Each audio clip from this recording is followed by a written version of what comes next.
이제 낮에는 장사를 하는데 아침에 갈 때는 이제 밥 한 공기 떠서 이불 밑에다, 이제 겨울이니까 이불 밑에다 놔두거든요. 저희 아버지 보고 낮에 점심에 드시라고. 그럼 새벽에 저희가 5시에 나가요. 제가 5시에 나갔다가 저녁에 오게 되면 그 밥 한 그릇이 그대로 있는 거예요. 왜 안 드셨나고 아버지한테 물어보거든요. 그러면 네가 밖에 나가 추운 데 가서 이렇게 떨고 있는데 어떻게 밥이 넘어가느냐고. 나는 배 굶고 계속 계시는 거예요. 점점 이제 아버지 병은 더 해가고 이제 마지막에는 말을 못 하시더라고요. 말을 못 하시고 계속 이렇게 손짓만 하시는 거예요. 자꾸 가라고. 그래서 이따가 사실 저희 아버지가 마지막 유언이 계속 손만 이렇게 하는 거예요. 가라고. 사실은 아버지 돌아가시는 것도 못 보고 그 찬방에 혼자 눕혀두고 쌀 한 공기에 옷 한 벌 넣고 있잖아요. 그리고 북한을 떠났거든요. 일단 저희가 팔려가잖아요. 그러면 사온 사람은 또 그래요. 우린 너를 돈으로 샀기 때문에 넌 우리가 해라는 대로 모두 다 해야 된다. 조금이라도 우린데 맞지 않게 되면 우린 너를 공안에 신고할 수도 있고 너를 죽여도 다른 사람들이 우리가 뭐라고 말할 수도 없고 너는 어디가 묻힌지도 누구도 모를 거다 이렇게 얘기하거든요. 협박을 하죠. 결국은 이렇게 협박을 하면서 이제 북한 사람들 인신매매하는 거죠. 그래서 진짜 그때는 엄마도 그립고 언니도 그립고 그렇더라고요. 그런데 혼자서 그 방에서 11시간을 앓다가 이제 아들을 낳았거든요. 근데 저 누구 하나도 들여다보는 사람이 없더라고요. 그래갖고 이제 아들 이름을 제가 지었었어요.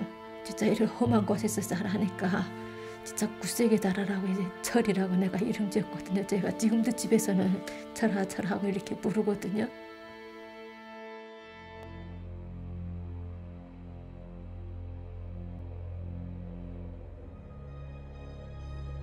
노동은 이제 아침 4시 반부터 시작되거든. 4시 반에 이제 밥 먹기 전에 식전 작업이라고 하고 이제 저녁에는 이제 여름 같은 경우에는 8시, 9시까지만 해가 있죠. 하여튼 땅이 시커매져야만 일이 끝나거든요. 근데 일이 끝나고 이제 들어와서는 또 밥 먹고 저리 자는 것이 아니라 밥 먹고 또 생활청화가 있어야 생활청화를 하거든요. 그날 일을 잘했나 못했나 이런 생활청화 해야 되고 당의 율상 체계 외워야 되고 또 노래를 배워야 되고 이러다 보면 11시 12시 돼서 잠이 자거든요. 잠을 자는데 차마 사람인데도 그렇게 일을 시켜요. 짐승보다도 더 못하게.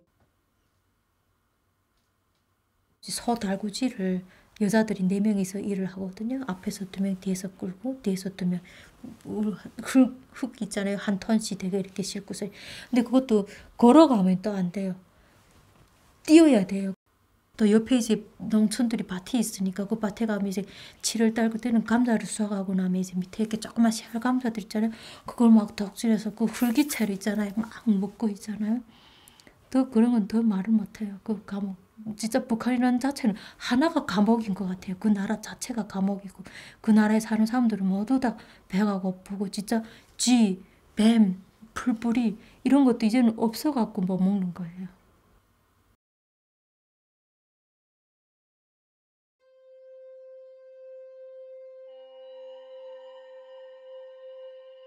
하느님, 부처님 언제 빌고 계속 아들만 살아요. 아들만 꼭 이제 만나게 해달라고 매일 그 아파도 계속 빌고 빌었거든요. 그래 거기 있다가 이제 10월 말 그때 다시 또 인신매매로 다시 또 중국으로 팔려갔거든요. 왜냐면 그 길밖에 없었으니까.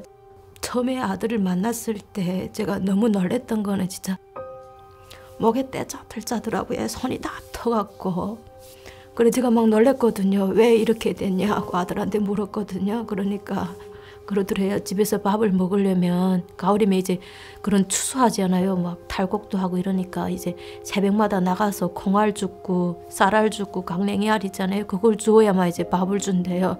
그리고 밥도 그냥 이제 반찬도 없이 맨 밥에 간장. 참 저는 그래도 중국에 두고 가면 빼는 걸지 않고 그래도 애가 잘할 수 있을 거라 믿었는데 정말 북한의 꽃제비보다도 더 못한 생활을 했더라고요, 애가. 저기서 지금 중국의 경찰차가 막 넘어서 저는 이제 저 가슴에 거기 있거든요. 만약에 우리가 저 경찰에 이제 잡히게 되면 내가 이제 이 국경을 넘었다는 걸 알게 되면 이제 북한을 넘어가게 되면 다시는 돌아오지 못하고 다시는 또 내 아들도 보지 못하겠구나 이 생각도 나고 또 갑자기 누군가가 이제 막 뛰어오는 거예요. 지금 저희 앞으로 막 뛰어오는데 저는 놀랐어요. 거기 중국 경찰인 줄 알았어요. 그래 누군가가 막 뛰어와갖고 이제 저희 아들 업고 이제 제 손 잡고서 막 대가갖고 이제 2번째 철조망 끊고 그리고 또 막 돼서 이제 몽골은 넓지가 않아갖고 이제 그냥 쑥 건너뛰면 되더라고. 그렇게 해갖고 이제 저희가 몽골까지 넘어갔거든요.